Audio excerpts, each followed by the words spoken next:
In today's video, I'm going to teach you how to change the Shop app email on your iPhone, specifically for the Shopify app.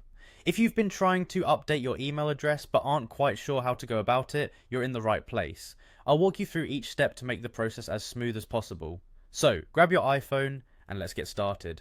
First things first, you'll want to open the Shop app on your iPhone.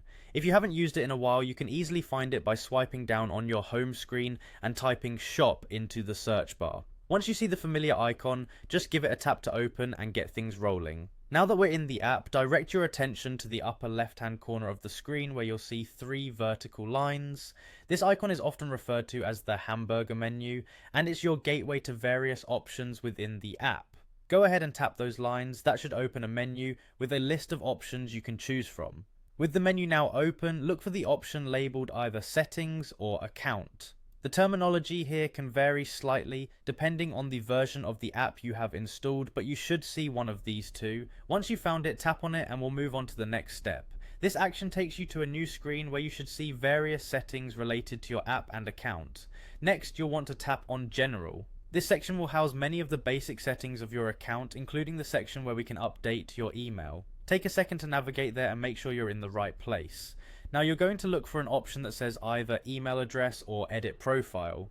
Again, the specifics might vary slightly, but either of these should lead you to where we need to make the changes. This might require a little scrolling depending on your screen size, so keep an eye out. Once you've located the right option, it's time to update your email address. Tap the section and you should be able to either see your current email or a field where you can input the new one. Carefully type in your new email address. Make sure everything is correct. Typos can cause headaches later on.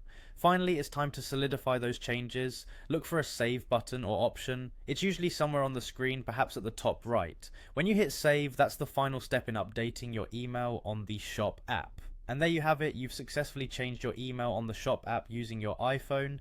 Thanks for watching, and I hope you found this guide helpful. If you did, feel free to like and subscribe for more tips and tricks like this one. See you in the next video.